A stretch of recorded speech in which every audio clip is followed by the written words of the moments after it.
Welcome back, everybody. We have the patch notes for patch 13 for Escape from Tarkov. This is the Streets of Tarkov patch. So, we'll go through all the content on these patch notes. Now, let's zoom in so everyone can see nice and clear. Streets of Tarkov. Since the establishment of the Special Economic Zone in Norvinsk region, the city of Tarkov has become the center of its development and a key location of the map. Lavishly fueled by international investment, in a short time the city grew into a large metropolis with all their respective infrastructure. One of the main investors was Terra Group, officially a biotechnology R&D company. Okay.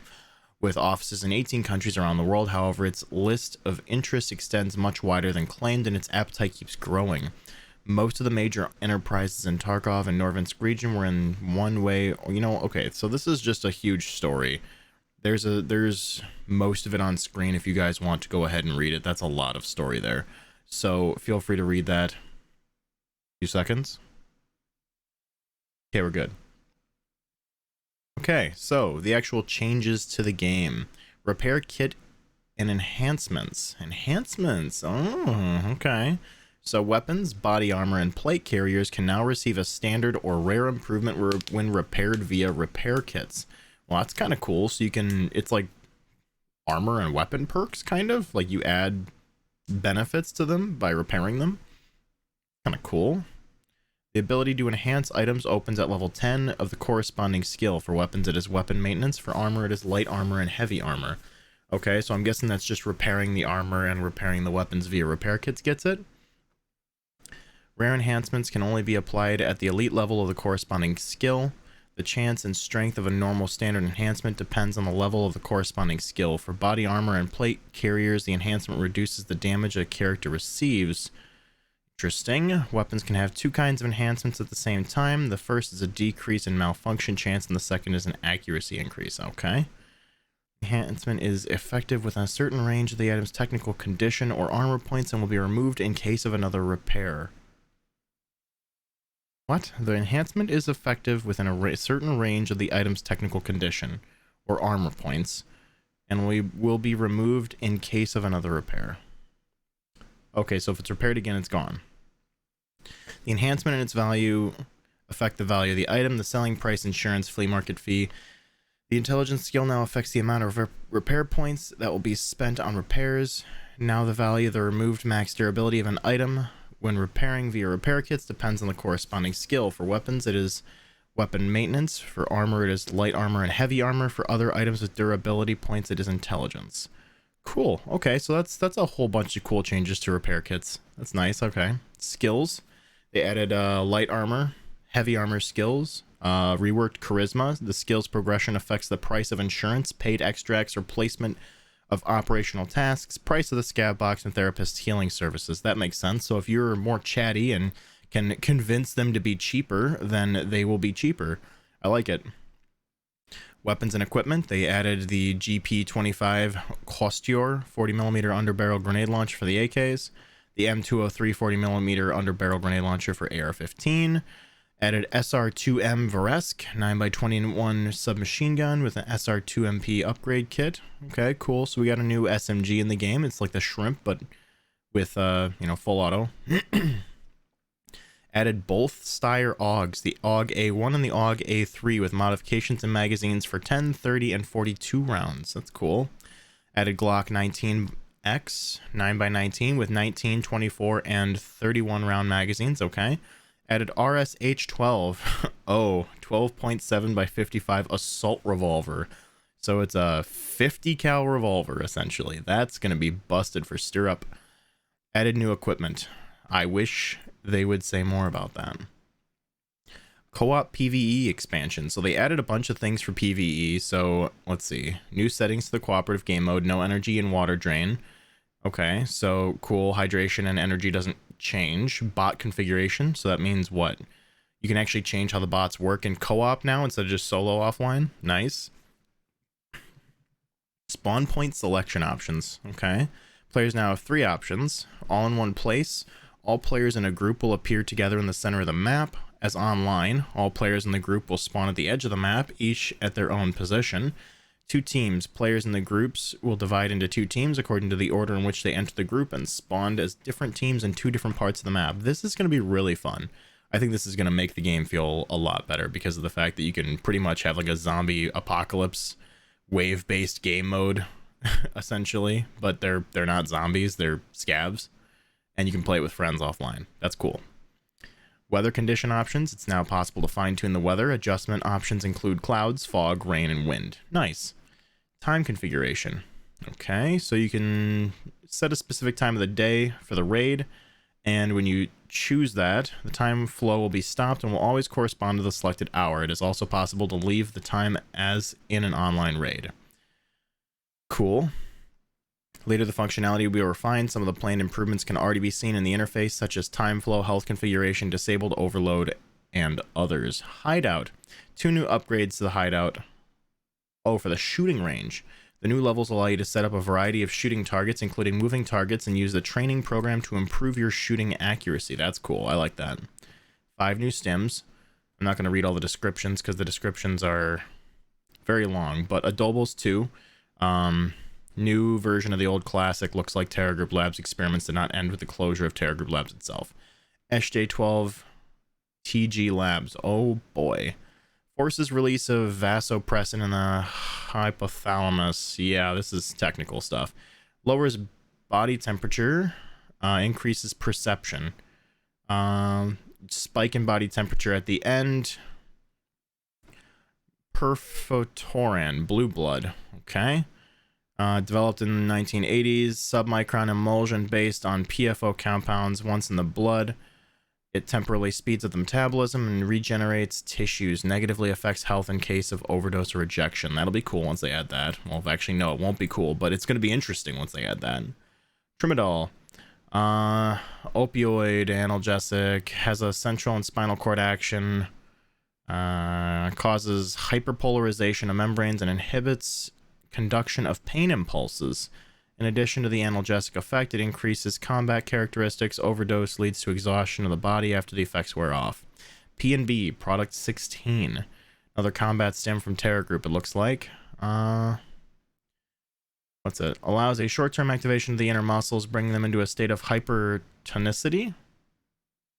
Correct me if I'm wrong on saying how that's pronounced. Which in turn reduces the received damage. Okay, so it's like kind of like Meldonin. At the same time, there's an active synthesis of proteins for accelerated tissue regeneration. So it's Meldonin and DTG. Used for the expansion of the organism abilities at the key moment of the combat, allowed for use by special forces. New voice lines for Killa, Tequila, Knight, Bird Eye, Big Pipe. List of changes, rebalanced weapon mastering progression, rebalanced trading and prices, added new barter items, rebalanced conditions and rewards in the old quests, as well as added new ones. Some quests and chains can now become available after a period of time, after the completion of the previous one. Various improvements and changes in the hideout. Cool. Spawn points of some quest items have been changed. The item will be in one of the random places located near each other. That's terrifying. So it's going to be like, if you go for like... what, the extortionist, and you have to go and grab that envelope, you're gonna not be able to just go in the room and find it, I guess. That's scary. Some recipes for crafting in the hideout will become available as a reward for completing specific quests. That's neat.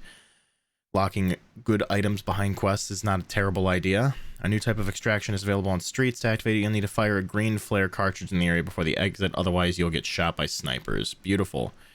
Terrifying. Added the ability to add a craft to your favorites, as well as search by name in the craft list. This is probably my favorite change of this entire wipe already. That's humongous. Cheers. Cheers to that.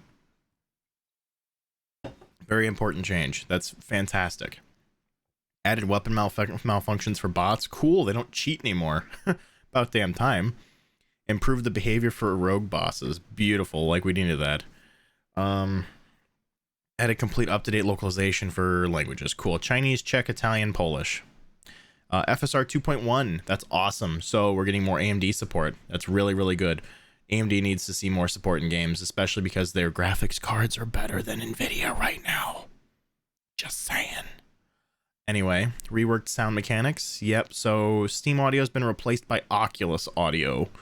So it looks like that the final adjustments for the occlusions and stuff are already available on Factory, Customs, Woods, Streets of Tarkov. Everything else they're currently working on. And a huge list of fixes. Fix several memory leaks. Good. Fixed an issue where already looted containers were left open to other players. Fixed a soft lock issue that occurred when players picked up weapons from bots in some instances. Didn't know that was a thing. Fixed error 228 caused by healing outside the raid in some instances. Okay, well, that's one 228 moving error fixed. Fix some places where bots could fall through the geometry on customs. Fix the spawn of bots right next to players. Cool. Fix the reaction of bots to players loading into raids without any equipment. Interesting. We'll see how that works out. Fixed reaction of raiders to players behind transparent objects or glass. Fix an issue with vehicle extractions during the heal animation. Okay, fixed a visual bug in the flea market when selecting items. Fixed a visual bug with the visuals of water with SSR enabled. Okay, fixed incorrect head rotation while aiming. Fixed graphical artifacts when changing anti-aliasing mode in raid. Fixed some weapon mods glowing in the dark. Didn't know that was a thing. Cool. Fixed sight position on Saga 12. Maybe the gun's better now. Fixed freezing when jumping over certain objects. Fixed the ability to complete multiple quests with a single quest item. Fixed bot reactions to smoke grenades. Wait, fixed the ability to complete multiple quests with a single quest item? I didn't know that was a thing. This entire time I've been cheesing quests? So you're saying I didn't have to find all my freaking flash drives? I could have actually had, like, maxed out traders at the end of the wipe this wipe after I reset my account. Fuck. I'll have to edit that out. I don't think I'm supposed to swear. Oh well. Fix bots reaction to smoke grenades. Fix the wounded sound in the lobby. Fixed a flashlight issue in optics after using a thermal sight. Strange, but okay. Fixed camera position when shooting with the Chris Vector with a folded buttstock. Added sounds of attachments on T5000M. Didn't know there needed to be sounds on attachments for a sniper rifle, but okay. Fixed the effects of AKMP sights. Don't worry, no one used it anyway. Fixed the incorrect description for Leopold Mark IV. Cool. Fixed the sound of bushes on a loading screen when the spawn point is near a bush. That was so annoying. Glad they fixed that. Good change, good change.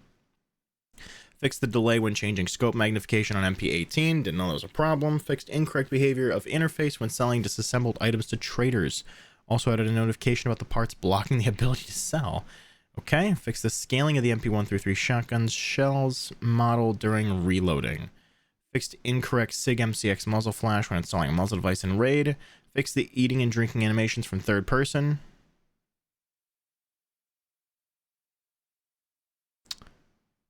We could go third person. Okay. Fix the change of FOV while aiming with a weapon with a folded buttstock. Fixed bots not reacting to death of other bots. Fixed bots behavior when they see a player who peeks out from behind an obstacle. Many other technical fixes and improvements. Many other technical fixes and improvements. Would like to know more about that, please. Anyway, really hate when they do that. Looks like all the translations are at the bottom. So I will put the link to this in the description so you guys can actually read the whole thing yourself if you'd like to. But that is patch 13 for Escape from Tarkov. This is our Streets of Tarkov patch. New map. Quests are all messed up and changed. Quest item locations are all weird. More stuff for PvE. Bunch of new skills. New guns. New equipment. Big quotes.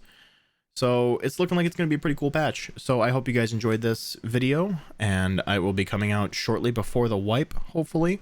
And the wipe is at 7:30 a.m. Eastern time for any of you guys who are looking to be playing as soon as the wipe happens.